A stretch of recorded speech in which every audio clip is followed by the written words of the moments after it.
You are the salt for the earth.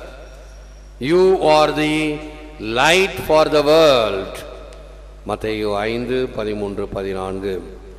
நீங்கள் மண்ணுலகிற்கு உப்பாய் இருக்கிறீர்கள்.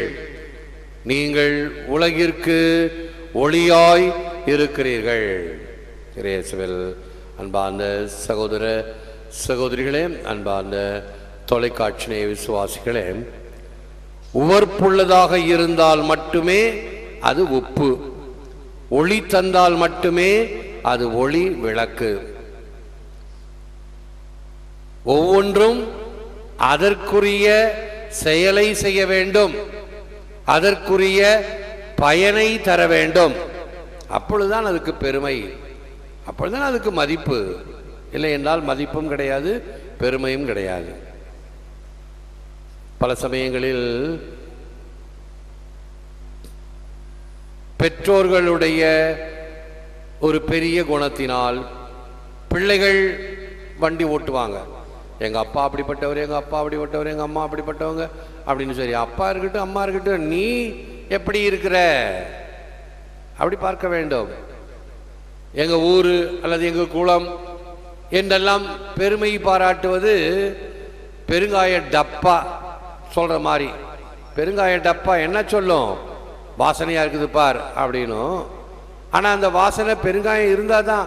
பெருங்காயம் காலி ஆனது கூட கொஞ்ச நாளைக்கு கொஞ்ச நேரத்துக்கு வாசனை இருக்கும், ஆனால் அது கொஞ்சம் கொஞ்சமா குறைஞ்சு போயிடும். அந்த மாதிரி நான் என்னுடைய வாழ்க்கையில் இந்த விசுவாசத்தை வளர்க்க வேண்டும், அந்த விசுவாசத்தில் இன்னும் செழிக்க வேண்டும், பிறருக்கும் அதை கொடுக்க வேண்டும். அதுதான் என்னுடைய நற்செய்தியில் ஆண்டவர் இயேசு சொல்லுகின்ற உலகிற்கு ஒளி நீங்கள், உலகிற்கு உப்பு நீங்கள், மற்றவர்களுக்கு இதை கொடுத்து பகிர வேண்டும்.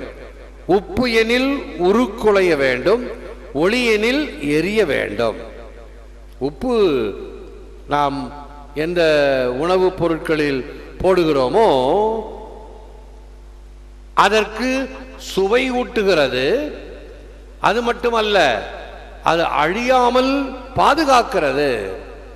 இந்த ஊறுகாய் அப்படின்ற வார்த்தைக்கு 3 காலமும் இருக்குன்னு சொல்லுவாங்க. ஊறுகாய், ஊறுகின்ற காய், ஊறின காய், இன்னும் ஊறிக்கொண்டே இருக்கக்கூடிய காய். அந்த ஊறுகாயில எது இருப்பதினால் அது கெடாமல் இருக்கிறது? உப்பு அதிகமாக போட்டு வைப்பாங்க கெடாமல் இருப்பதற்கு. ஆகவேதான் இந்த ஒரு பெரிய மேதாவி ஒருத்தர் கமெண்ட் அடிச்சார். அப்ப இப்ப கொஞ்சம் வாயை கொஞ்சம் மூடிக்கிட்டார். என்ன கமெண்ட் அடிச்சார் தெரியுமா? அவரு, இயேசு சாமி ஜாடியில் இருக்கக்கூடிய தண்ணிய ரசமா மாத்தினாரு. ஒன்றும் இல்லை, இந்த கடலில் இருக்கக்கூடிய தண்ணியை நல்ல தண்ணியாக மாற்றினா கூட போதுமே, எல்லாரும் குடிக்கலாமே, இந்த தண்ணி பஞ்செல்லாம் இருக்காது, ஏன் அதை செய்யாமல் ஜாடியில் இருக்கக்கூடிய ரசமாக மாற்றினாரேன்னு சொல்லி நம்பாமல் அதுக்கு அவர் கொடுக்குற கமெண்ட் இப்படி. வாய் இருக்குது, நாக்கு இருக்குதுன்னா எது வேணாலும் பேசும். ஆனால் இந்த வெள்ளம் வந்தது அல்லவா, தானே புயல் சமயத்தில் வெள்ளம் வந்தப்ப அந்த ஏரிகளில் எல்லாம், செம்பரபாக்கம் ஏரியில் எல்லாம் சாக்கடை தண்ணி எல்லாம் கலந்து போய் அந்த தண்ணி வடிஞ்ச பிறகு ஏரி பூரா நார ஆரம்பிச்சிருச்சு. இப்போ எப்படி எண்ணெய் கலந்ததுனால மீனெல்லாம் செத்துக்கிட்டு இருக்குதோ அந்த மாதிரி அப்ப ஒரே சாக்கடை தண்ணி நாற்றம். கடல் ஏன் நாறுவதில்லை? அதில் இருக்கக்கூடிய உப்பானது இந்த அழுக்கையெல்லாம் அரித்து விடுகிறது. அந்த உப்பு அந்த அழுக்கெல்லாம் டீசல்ட் பண்ணி இப்ப கூட கிண்டல் பண்றாங்க எல்லாரும் பார்த்து. என்னையா கடல்ல போய் டன் டன் எண்ணெயா கலந்து அது வந்துகிட்டு இருக்குது, பக்கெட்டும் மக்கையும் வச்சு வாரிக்கிட்டு இருக்கிறாங்க. ஏன்னா ஊட்ட சுத்தம் பண்ற மாதிரி கடலை சுத்தம் பண்ண முடியுமா? இன்னும் அதற்கு தகுந்த மாதிரி எண்ணமும் இல்லை, தயாரிப்பும் இல்லை. இது நடக்கிறது நடுக்கடல் நடக்கும், அது தானா போயிடும். இப்ப கடற்கரை ஓரத்துல நடந்ததுனால எல்லா கழிவும் கரைக்கு வருது, வேற வழி இல்லை, அதை சுத்தம் பண்ணணும். வெறும் பக்கெட்ல முண்டா போதுமா? மாற்று ஏற்பாடுகள் தான் செய்ய வேண்டும் அல்லவா? செய்ய வேண்டும். இப்பதான் முடிச்சுக்கிட்டு செய்யறாங்க. எல்லாம் காலம் கடந்த ஞானம். சரி, அது போட்டோம். அந்த கடலில் இருக்கக்கூடிய உப்பானது இப்படிப்பட்ட கழிவுகளையும் அசுத்தங்களையும் எரித்து விடுகிறது. அதான் உப்பாக இருக்க வேண்டும் என்று ஆண்டவர் இயேசு கிறிஸ்து நம்முடைய வாழ்க்கையை பற்றி சொல்லுகின்றார். இந்த உப்பு உவர்ப்பை நீக்கிவிட்டால் அதனால் என்ன பிரயோஜனம்? வெளியில் கொட்டப்பட்டு ஒரு மண்ணு போலத்தான் இருக்கும், எதற்கும் பயன்படாது. ஒளி என்றால் எரிய வேண்டும். அந்த எரியும் பொழுது அருகில் இருக்கக்கூடியவர்களை அது உருக்கும். எப்படி மெழுகுத்திரி மெழுகை உருக்குகிறது. நான் குடும்பத்தை பற்றி சொல்லும்போது சொல்லுவேன், தந்தை அகலாக, தாய் எண்ணெயாக, குழந்தைகள் பிள்ளைகள் திரிகளாக இருந்து எரிகின்ற அகல் விளக்கே நல்ல குடும்பம்.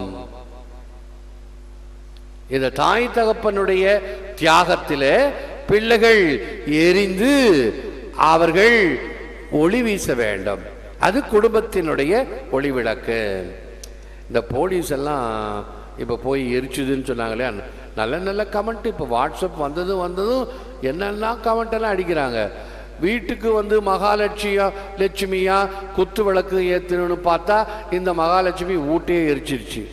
அந்த எரிச்ச போலீஸ்காரி பேர் மகாலட்சுமியா. ஆகவே கமெண்ட் அடிக்காங்க, வீட்டுக்கு வந்து விளக்கு ஏற்றணும்னு பார்த்தா இந்த மகாலட்சுமி வீட்டையே எரிச்சிருச்சு. வீட்டை எரிப்பதற்காகவா விளக்கு? வீட்டை எரிப்பதற்காகவா தீ? இல்லை, வெளிச்சம் கொடுக்க, இருளை அகற்ற. ஆகவே ஒளி என்றால் எரிய வேண்டும். நீரளவே ஆகுமாம் நீராம்பல் தாமரை, தான் கற்ற நூலளவே ஆகுமாம் நுண்ணறிவு, மேலத்தவத்தளவே ஆகுமாம் செல்வம், குலத்தளவே ஆகுமாம் குணம் நன்னூல். நீரளவே ஆகுமாம் நீராம்பல் அப்படின்னா தாமரையினுடைய உயரம் என்ன?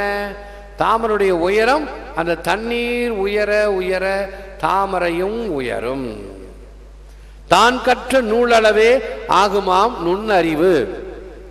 அறிவு நாம் கற்ற நூட்களின் அடிப்படையிலே தான். அது வெறும் நூலா இருந்தா ஏட்டு சுரக்காய் கறிக்கு உதவாது. ஒரு சூப்பர்வைசர், ஒரு இன்ஜினியர், ஒரு அசஸர்னு சொல்லுவாங்க. ஒரு அசஸர் ஒருத்தர் இபி டிபார்ட்மெண்ட்ல ஒரு பில்லுக்கு ஒரு கொறி போட்டாராம். என்ன போட்டாராம்? அந்த லாரியே 12 டன் லாரி தான். அது 24 டன் எடையுள்ள செயின் பிளாக்கை எடுத்து சென்றது. உடனே இவர் கேட்கிறார், எப்படி 12 டன் லாரி 24 டன் செயின் பிளாக்கை எடுத்துட்டு போக முடியும் அப்படின்னு. அறிவு இல்லை, அனுபவம் இல்லை. அந்த 24 டன் செயின் பிளாக்னா அந்த செயின் இருக்குது இல்லையா, மரத்தில் கட்டி இழுப்பாங்க இல்லையா, அந்த கொக்கி 24 டன்னை தூக்குவதற்கு அதற்கு சக்தி உண்டு, வலு உண்டு, பலு உண்டு. ஹார்ட் ஸ்டீல், ஹெவி டியூட்டி ஆனது. அதனுடைய வெயிட் என்ன, ஒரு டன் கூட இருக்காது. அதை 12 டன் லாரியில் எடுத்துட்டு போலாமே. அது தெரிஞ்சிருந்தா தானே, படிச்சிருந்தா போதுமா? ஏதோ படிச்சு பட்டம் வாங்கிட்டாரு, ஆனா தெரியல. எனக்கு ஒரு பெரிய ஒரு ஆச்சரியம். ஒரு பிஇ படிச்ச ஒரு பையன், எலக்ட்ரிக்கல் அண்ட் எலக்ட்ரானிக்ஸ்ல பிஇ படிச்சு பட்டம். அவன் ஒரு தடவை இந்த பழைய ஸ்டார்டர் இருக்கு பார்த்தீங்களா, அந்த மோட்டர் ஸ்டார்டர்லாம் இருக்கு இல்லையா, அதுக்கெல்லாம் முன்னாடி இப்போதான் பச்சை பட்டன் போட்டுடுறாங்க. அப்போ அந்த ஹேண்டில் ஒன்று இருக்கும், அந்த ஹேண்டிலை கீழே அழுத்தி ஸ்டார்ட் ஆன பிறகு மேலே தூக்கி விடணும். இதுதான் பழைய சிஸ்டம்.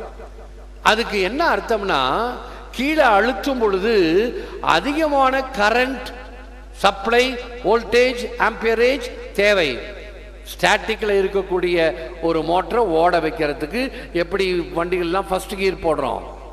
ஃபர்ஸ்ட் கியர் போட்டால் அந்த பெரிய சக்கரெல்லாம் சுற்றுறதுக்கு முதல்ல கொஞ்சம் தாமதமாகும், அப்புறம் கொஞ்சம் கூட ஸ்பீடு பிக்க second gear, third gear, fourth gear போகிறோம். இதெல்லாம் உங்களுக்கு அந்த டெக்னிக் தெரியாமல் இருக்கலாம், செய்து கொண்டு இருப்போம். ஆகவே இந்த சமயத்தில் அதிகமான கரண்ட் ஈர்க்கும், அந்த சமயத்தில் தான் ஃபியூஸ் போகும் அப்படின்னு அந்த தம்பிக்கிட்ட சொல்கிறேன். இல்லையே, அந்த சமயத்தில் கம்மியான கரண்ட்டு தான் வரும் அப்படின்னா. டேய், உனக்கு எவன் பிஇ பட்டம் கொடுக்க போகிறானோ, நீ இன்ஜினியர் ஆகி என்ன பண்ண போறியோ தெரியலையே. நான் படிக்காமையே சொல்கிறேன், இதாண்டா உண்மை. ஏன்னா சாதாரணமாக இருக்கும் பொழுது துவக்கத்திலேயே அதிகமான கரண்ட் வரும். நீங்கன்னா பாருங்க, ஃப்ரிட்ஜு ஆப்ரேஷன் ஆகும்போது டக்குன்னு கரண்ட் செஞ்சு உட்காந்து எழுந்திரிக்கும். அந்த வெளிச்சம்லாம். அந்த சமயத்தில் தான் அதிகமாக கரண்ட் தேவை. இது தெரியல. அவன் பிஇ படிச்சு என்ன பிரயோஜனம்? தான் கற்ற நூலளவே ஆகுமாம் நுண்ணறிவு. கற்றதுக்கு தகுந்த மாதிரி அண்ணன் வரணும். கற்றதே கோலமா இருந்துச்சுன்னா, நான் ஏற்கனவே 2-3 பிரசங்கத்துக்கு முன்னாடி சொன்னேன், ஒரு டாக்டர் பொண்ணு கையில போய் இது பார்க்குது, நாடி பார்க்குது. நாடி பார்க்குற ஸ்டெத்தோஸ்கோப்ல ஒரு காது கருவி ஒரு காதில் மாட்டிருக்குது, இன்னொரு காது கருவியில செல்போன்லேருந்து இயர்ஃபோன் போகுது. பாட்டு கேட்டுக்கிட்டே அது தெர்மாமீட்டரு காய்ச்சல் அளவு எடுக்குது. எப்படி அது உருப்படியா இருக்கும்? தான் கற்ற நூலளவே ஆகுமாம் நுண்ணறிவு, மேலத்தளவே ஆகுமாம் செல்வம். இந்த செல்வம் இருக்கிறதே நமக்கு கொடுக்கப்படுகின்ற காசு, பணம், சொத்து, இவைகள் எல்லாம் பிறருக்கு, நமக்கு மட்டுமல்ல பிறருக்கும் உபயோகப்படுத்தக்கூடிய அளவிலே இருத்தல் வேண்டும். செல்வம் என்பது செல்வதற்காகவே. செல்வாய செல்வம் தந்திடுவாய் என்று நாம் அந்த நற்செய்தியில படிப்போம். செல்வாய செல்வம், செல்வம் சென்று கொண்டே இருக்கும், தங்காது. இப்ப நம்ம வீட்டில் 500 ரூபா 1000 ரூபா நோட்டெல்லாம் வச்சிருந்தா என்ன ஆகும்? செல்லவும் செல்லாது. இப்ப குற்றம் தண்டனைன்னு வேற அரசாங்கம் சொல்லுது. எனக்கு ஒருத்தர் வெளிநாட்டிலேருந்து அனுப்புறாரு, கத்தையா ஒரு 15,000 ரூபாய்க்கு, எல்லாம் 1000 ரூபா நோட்டும் 500 ரூபா நோட்டும். என்ன பண்றது? கோயில வந்துச்சுன்னு சொன்னா கூட, ஏன் இத்தனை நாள் வச்சிருந்தீங்க? இல்லை யார் அனுப்புனாங்க கேட்டால் கூட அதனுடைய இதெல்லாம் கொடு அப்படின்னு கேட்கலாம். எனக்கு ப்ரூஃப் கொடு. என்னத்துக்கு வம்பு? பார்ப்போம், அவங்களா வந்தாங்கன்னா பார்ப்போம், அடுத்த சார்ஜ் பார்ப்போம், செல்லாது, அவ்வளோதான். ஆகவே இவைகள் எல்லாம் தேவையற்றவைகளாகும். எப்பொழுது அது பயன்படுத்தப்பட வேண்டுமோ அப்பொழுதுதான் அது பயன் தரும். குலத்தளவே ஆகுமாம் குணம். குணம் என்பது ஒவ்வொருவருக்கும் இருக்கக்கூடிய அந்த இயல்பான குணம். உனக்கு எப்படிப்பட்ட குணம்? சில பேர் சொல்லுவாங்க பிள்ளைங்களை பார்த்து, அப்படியே அப்பனை உரிச்சு வச்சிருக்குது அப்படின்னு. அப்பங்காரன் கொஞ்சம் கோவப்பட்டனா, ஏதாவது கொஞ்சம் குறும்பு பண்றவனாக இருந்தா சொல்லுவோம் அல்லவா, அப்போ தாயை போல பிள்ளை நூலை போல செல்லை. தாயா பெரிய பஜாரி வாயாடியா இருந்தா பிள்ளையும் அப்படிதான் இருக்கும். ஆகவே குலத்தளவே ஆகுமாம் குணம் என்று சொல்வது அதற்குரிய தகுந்த வகையிலே ஆகும். Silence when your words would cut, patience when your neighbors cut, deafness when the scandal flows, thoughtfulness for others' woes, promptness when stern duty calls, courage when misfortune falls. உன்னுடைய வார்த்தைகள் காயப்படுத்தும் என்றால் அமைதியாயிரு, உன் அயலானை காயப்படுத்தும் என்றால் பொறுமையாயிரு, தப்பறை பரவும் என்றால் செவிடனாயிரு, பிறர் துன்பங்களின் முன் யோசனையுடன் இரு, உன் கடமையில் சரியாயிரு, அதிர்ஷ்டமின்மையில் தைரியமாயிரு. இவைகள் எல்லாம் வாழ்க்கை பாடங்கள். ஆகவே இந்த மூட நம்பிக்கைகள், அதிர்ஷ்டம், துரதிர்ஷ்டம், இப்படி இதில் மீது நீ பெரிய நாட்டம் கொண்டவனாக இருக்காதே. விரும்பி போனால் விலகி போகும், விலகி போனால் விரும்பி வரும். கிட்டாதாயின் வெட்டன மர. இவைகள் எல்லாம் நமக்கு சொல்லித் தரப்படுகின்ற பாடங்கள். உன்னுடைய கடமையை செய், கருத்தாய் செய், ஒன்றே செய், நன்றே செய், அதை இன்றே செய் என்று சொல்லப்படுவதெல்லாம் நம்முடைய கடமைகளிலே இப்படி இருத்தல் வேண்டும். ஒளியாக இரு, உப்பை போல சுவை ஊட்டுபவராக, அல்லது கிட்டு போகாமல் இருக்கக்கூடிய வகையில் இந்த சமூகத்தை வழிநடத்த. ஒரு 2 உதாரணம் சொல்றேன்.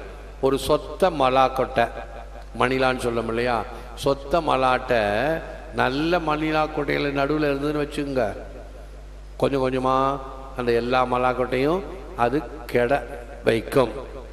அழுகி போன மாம்பழம் ஒரு மாம்பழ கூடையில் இருந்துச்சுன்னா பக்கத்தில் இருக்கிற பழத்தெல்லாம் அழுக வச்சிரும்.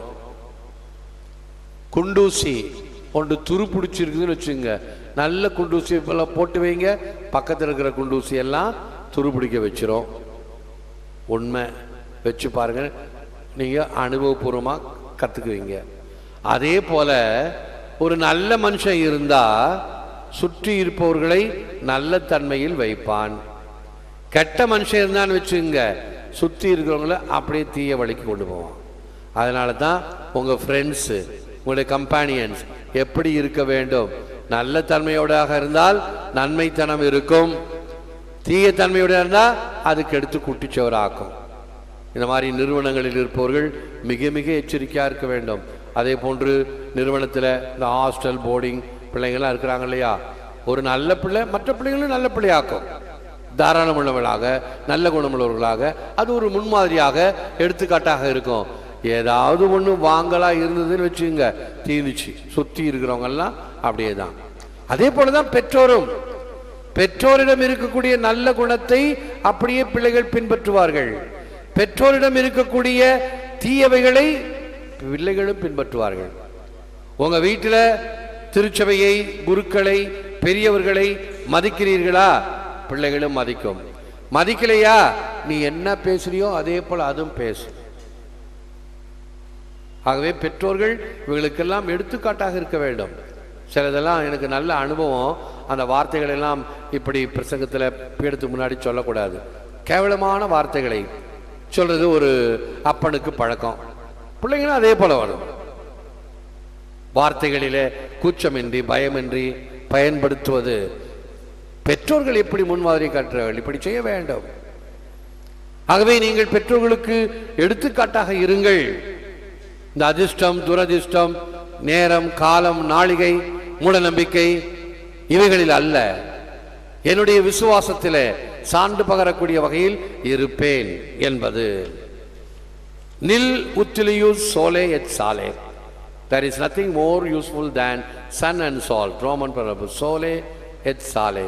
சோலேனா இந்த சோலார் சொல்லணும் இல்லையா, சூரியனுடைய சக்தி. சாலேனா சால்ட். இது ரெண்டும் உலகத்தில் மிக மிக முக்கியமானவை. நம்முடைய நாடு வல்லரசாக வேண்டும் என்றால் ஆகும் நிச்சயமாக. எப்ப இந்த சோலார் பவரை நாம் பயன்படுத்தினோம் என்றால், இந்த எலக்ட்ரிசிட்டிக்கு நம்ம யாரையும் நம்பி இருக்க தேவையில்லை. ஒவ்வொரு வீட்டிலையும் ஒவ்வொரு நிறுவனத்திலையும் இந்த எலக்ட்ரிசிட்டியை பயன்படுத்தி நம்முடைய தேவைகளை சந்திக்கலாம். இப்போ நம்ம கோயிலில் ஃபேன் ஓடுது, லைட் எரியுது, ஆம்பிளிஃபையர் வேலை செய்யுது, எல்லாம் வேலை செய்யுது, ஏசி வேலை செய்யுது. இந்த பக்கம் எல்லாத்துக்கும் எலக்ட்ரிசிட்டி தேவை. மாதம் ஏறக்குறைய 30-35 தேவைக்கு இந்த மாதிரி அதிகபட்சம் 40,000 கூட போகுது எலக்ட்ரிசிட்டி பில்லு. இதெல்லாம் குறைக்கலாம். எப்படி? மேலே பூரா சோலார் செல் போட்டால் தேவைகளை அப்படியே ஈர்த்து கொள்ளலாம். அப்படி ஒரு ப்ராஜெக்ட் ஒன்று போட்டேன். ஒருத்தர் இருந்தார், எல்லாத்தையும் சோலார் செல் போடலாம், கோவிலுடைய தேவைகள் அனைத்தையும் பூர்த்தி செய்ய. 1 கிலோ வாட்டுக்கு 1 லட்சம், நமக்கு 35 கிலோ வாட்டு வேணும். 35 லட்சம் முன் பணம் வச்சா சோலார் செல் போட்டு விட்டோம்னா நமக்கு தேவையும் பயன்படுத்திக்கலாம், அதிகமாக இருப்பதை கவர்மெண்ட்டுக்கு கொடுக்கலாம். ஒரு திட்டம் வருகிறது, சோலார் திட்டம், சூரிய ஒளி. நம்முடைய நாடு மட்டும்தான் 365 நாளும் சூரிய ஒளியை பார்க்கக்கூடிய ஆசீர் பெற்ற நாடு. மற்ற நாட்டெல்லாம் இருட்டா இருக்கும், ஒரே பனியா இருக்கும். மழை நாளில் கூட வெளிச்சம் இருக்கும், சூரிய வெளிச்சம் இருக்கும். சூரியனை பார்க்க முடியாது, சூரிய வெளிச்சம் இருக்கும். வெளிச்சம் இருந்தால் போதும். சோலார் பவர், அதை எப்பொழுது நாம் அறுவடை செய்கிறோமோ, harnessing the energy of the sun, அப்பொழுது நம் நாடு ஒரு வல்லரசாக இருக்கும். தேவைகளை சந்திக்க முடியும், எல்லா விதமான தேவைகளையும். அதே போன்று இந்த உப்பை போன்று இருக்கின்ற நாம், நம்முடைய பிள்ளைகளுக்கு நல்ல கம்ப்யூட்டர் ஒரு சிப்பு கடவுள் கொடுத்திருக்கிறார். புத்தியில ஒரு புத்தியும் ஒன்று தான் வேலை செய்யும். எல்லாரும் வரைய முடியுமா? முடியாது. எல்லாரும் அழகாக எழுத முடியுமா? இல்லை. டிராயிங் போடுவாங்க சில பேர் கையில் வந்து நல்ல வேலைப்பாடுகள்லாம் செய்வாங்க. பல திறமைகள் இருக்கிறது அல்லவா, அது கடவுள் கொடுத்த திறமை. அதுபோல ஏறக்குறைய இந்தியன் மூளைக்கு முன்னாடியெல்லாம் இந்திய மூளையெல்லாம் மற்ற ரகமாக கேலி பண்ணுவாங்க, நம்மளே சேர்ந்து கேலி பண்ணுவோம். இல்லை, இப்பொழுது இந்திய மூளையெல்லாம் வெரி குட் ஃபார் கம்ப்யூட்டர். நானே ஒரு உதாரணமாக இருந்திருக்கிறேன். ஒரு சின்ன உதாரணம் சீக்கிரமாக சொல்கிறேன். மெல்பர்ன்லேருந்து மெட்ராஸ்க்கு வரணும் பிளேட்டில். Melbourne to Kuala Lumpur, Kuala Lumpur to Madras. அங்கேருந்து வரக்கூடிய plane super plane, first class plane. நான் சொன்னது ஒரு 15 வருஷத்துக்கு முன்னாடி. அப்போவே இந்த கம்ப்யூட்டர்லாம் வந்துடுச்சு. ஒவ்வொரு சீட்டுக்கும் பின்னாடி சின்ன கம்ப்யூட்டர் இருக்கும், அதை ஆப்ரேட் பண்ணணும்.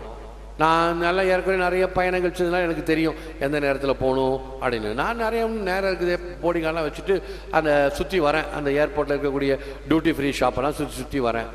எங்கேயும் தூரத்தில் இருக்கிறேன், ஏறக்குறைய இந்த இடத்துல இருக்கிறேன்னா நமக்கு மேரி இருக்கிற இடத்துல பிளேன் நிற்கிது, இவ்வளோ தூரம் போகணுன்னும் this is a last call அப்படின்னு சொல்லி அறிவிப்பு. யாரெல்லாம் போகிறீங்களோ உடனே வந்து ஃப்ளைட்டில் ஏறுங்க. ஐயையோ நம்ம இங்கே இருக்கிறோம், பிளேன் அங்கே இருக்கு, வேகமாக போகிறேன், வேகமாக போகிறேன், தோல் பையை போட்டுக்கிட்டு மேல் மூச்சு கீழ் மூச்சு வாங்க போய் நான் தான் லாஸ்ட்டு ஆள். அந்த பெரிய பிளேன் உள்ளார நுழையிறேன். எல்லாம் உட்காந்து காத்திருக்கிறாங்க, எல்லாம் வெள்ளைக்காரச்சிங்க எல்லாம். என் சீட்டு 4 சீட்டில் ஓரமான சீட்டு. நான் நேராக போனேன், சீட் நம்பரை பார்த்தேன், எல்லாம் காத்திருந்தாங்க. இந்த ஒரு சீட்டு காலியாக இருக்குது, யார் வரப்போகிறான்னு தெரியலையே. பக்கத்தில் ஒரு ஆள் இருந்தான். அவன் என்ன எதிர்பார்த்துருப்பான், ஒரு அழகான பொண்ணு ஒன்று வராதா நம்ம பக்கத்தில் உட்காரத்துக்கு அப்படின்னு அவன் காத்திருந்தான் போகணும். என்ன பார்த்தோன்னே மூஞ்சி அவனுக்கு சின்னதாக போச்சு. நமக்கு பக்கத்தில் இருந்த கருப்பன் தான் வந்து உட்காரணுமா, சரின்னு சொல்லி அதெல்லாம் நான் வாட்ச் பண்ணிக்கிட்டே சிரிப்பேன். மக்களுடைய முகத்தை பார்த்தே அவங்க என்ன நினைக்கிறாங்கன்னு கண்டுபிடிப்பேன். பக்கத்தில் அவன் பண்ணிக்கிறான், எல்லாரும் பார்த்துட்டு திருப்பி அவங்க வேலைக்கு மூழ்கிட்டாங்க. நான் மேலே சூட்கேஸை போட்டுட்டு லாக் பண்ணிவிட்டு சீட் பெல்ட் எல்லாம் போட்டு பார்த்தேன். முன்னாடி அந்த சின்ன கம்ப்யூட்டர் இருந்தது. அப்போ இந்த ரிமோட்டு கூட கம்ப்யூட்டரு, அந்த ஒயர்லெஸ் ரிமோட் கிடையாது, ஒயர் இருக்கும் அதுலேருந்து. அதை எடுத்து இந்த ரிமோட்டில் நான் ஆப்ரேட் பண்ணி ஒரு ப்ரோக்ராம் போட்டு அதில் என்னென்ன பார்க்கலான் இருக்கு. நியூஸ் பார்க்கணுமா, கேம்ஸ் பார்க்கணுமா, இந்த சீதோஷண சப்பை டெம்பரேச்சர் பார்க்கணுமா, பிளேன் போகிற ரூட்டு பார்க்கணுமா, அல்லது சினிமா பார்க்கணுமா, பாட்டு பார்க்கணுமா, அப்படி பல விஷயம். நான் நியூஸ் போட்டுட்டு உட்காந்து பார்க்குறேன். பக்கத்தில் இருக்கலாம் ஊற்று பார்க்குறான், இங்கே இருக்கிறப்ப இந்த ஊற்று பார்க்குறான். அவங்க முன்னாடியே சீட்டில் இருக்குது, எடுத்து குத்துறாங்க, வரல. குத்துங்க, வரும், தெரிஞ்சால் தானே வரும், ப்ரோக்ராம் போட தெரிஞ்சால் தானே வரும். குத்தி பார்க்குறான், வரல. இவனு குத்தி பார்க்குறான். அப்புறம் ஏர் ஹோஸ்டஸை பார்த்து கேட்குறான், இது வரலன்னு கேட்குறான். அவன் சொன்னான், இவருக்கு மட்டும் வருது, எனக்கு வரலையே. அது ஓட்டன்னு நினச்சிக்கிட்டான். அவனுக்கு தான் உட்காந்துருக்க சீட்டில் ஓட்டன். இல்லை இப்போ ரொம்ப பிஸியாக இருக்கிறோம், மேலே பறந்த பிறகு உங்களுக்கு வந்து ஹெல்ப் பண்ணுறேன்னு. சரி, அது நமக்கு தான் வந்துருமே, முந்திரி கொட்டை தானா. சரி, கேன் ஐ ஹெல்ப் யூ? எஸ்ண்ணா. அப்படியே எடுத்தேன். என்ன பார்க்கணும் நீங்கள், நியூஸ் பார்க்கணுமா? ஓகே நியூஸ் பார்க்கணும். அழகாக அவன் ஸ்க்ரீனில் வந்துடுச்சு. தேங்க்யூ அப்படின்னு வழிஞ்சான். முன்னாடி கருப்பண்ணு மூஞ்சியை சுருக்கணும் இல்லையா, இப்போ பாரு ஹெல்ப் பண்ணோன்னே அவன் மூஞ்சியெல்லாம் தேங்க்யூன்னு வழியுது. ஏன், என்னுடைய பிரெயின் ஸ்ட்ரென்த் அப்படி. நான் கருப்பாக இருக்கலாம், நீ வெள்ளையாக இருக்கலாம், தோல் நேரம் எப்படி இருக்கலாம், ஆனால் உன்னை விட நான் பிரெயினில் ஸ்ட்ராங், உன்னை விட பிரெயினில் நான் சூப்பர். பற்றியா, உனக்கு தெரியல, நான் கற்றுக் கொடுக்குறேன் பற்றியா. அதுதான் நமக்கு கடவுள் கொடுத்த வரம். Prove yourself. கடவுள் கொடுத்த வரத்தை பயன்படுத்திக்கொள். நிச்சயமாக நீ கருப்பா இருக்கிறியோ, சிவப்பா இருக்கிறியோ, நட்டையா இருக்கிறியோ, குட்டையா இருக்கிறியோ, ஆம்பளையா இருக்கிறியோ, பொம்பளையா இருக்கிறோ, அதல்ல. அன்னை தெரசா ஒரு பாட்டியா இருந்துகிட்டு உலகத்தையே தன் பக்கம் ஈர்க்கவில்லை. பெரிய அழகி அவங்க இல்ல, உள்ளத்தின் அழகு. அந்த தாமரையினுடைய உயரம் நீரை ஒட்டுதுன்னு சொன்னோம் இல்லையா, அந்த மாதிரி உள்ளத்தின் அளவுதான். இந்த அகத்தின் அழகு, உள்ளத்தின் அழகு முகத்தில் தெரியும், வெளியே தெரியும், மற்றவர்களை ஈர்க்கும். இதுதான் உண்மையான ஒளி. ஒளி உப்பு இவைகளை விட மேலாக பயன்படுவது வேறு எதுவும் இல்லை. கடவுள் ஒளி உண்டாக என்று முதலில் ஒளியை படைத்தார். ஒளியாக வழியாக வாழ்வாக. Receive this burning light and keep the grace of your baptism throughout a blameless life. Rite of baptism. ஞானஸ்நானம் கொடுக்கும்போது எரியும் திரியை பெற்றுக்கொள், உன் உள்ளத்தில் அணையாது காக்கும் பொருட்டு இந்த ஒளி ஒப்படைக்கப்படுகிறது. அந்த ஒளியானது நமக்கு கொடுக்கப்படுகிறது. வாழ்நாள் முழுவதும் அந்த ஒளி பெற்ற மக்களாக நாம் வாழ வேண்டும், வளர வேண்டும். ஒளி பெற்ற கனினாய் வா வா என்று பாரதியார் சொன்னார் அல்லவா. அது அந்த சுதந்திர தீயை கொண்ட உள்ளம், இங்கு ஆன்மீக தீயை பெறுகின்ற உள்ளம். when you share your bread with the hungry, when bring the homeless poor into your house, when you cover the naked, then shall your light break forth like dawn and your healing shall spring up speedily. ஏசாயா 58:7-10. பசித்தோருக்கு பகிர்தலிலும் இல்லம் இல்லாதோருக்கும் இல்லமும் ஆடை இல்லாதோருக்கு ஆடையும் கொடுக்கும் போது உன் ஒளி மனிதர் முன் ஒளிர்கிறது, நலனும் உடன் நிகழ்கிறது. விழித்தெழு ஒளி வீசு. இது இளைஞர் ஆண்டில் கொடுக்கப்பட்ட சிந்தனை. எனவே இத்தகைய சிந்தனைகளின் பின்னணியிலே செபிப்போம். ஓ இறைவா, பொய்மையிலிருந்து மெய்மைக்கும், சாவிலிருந்து வாழ்வுக்கும், இருளிலிருந்து ஒளிக்கும் எம்மை இட்டுச் செல்வாயாக. ஏற்று வரமருளும் இறைவா, காக்கும் கரங்களினால். ஆமென்.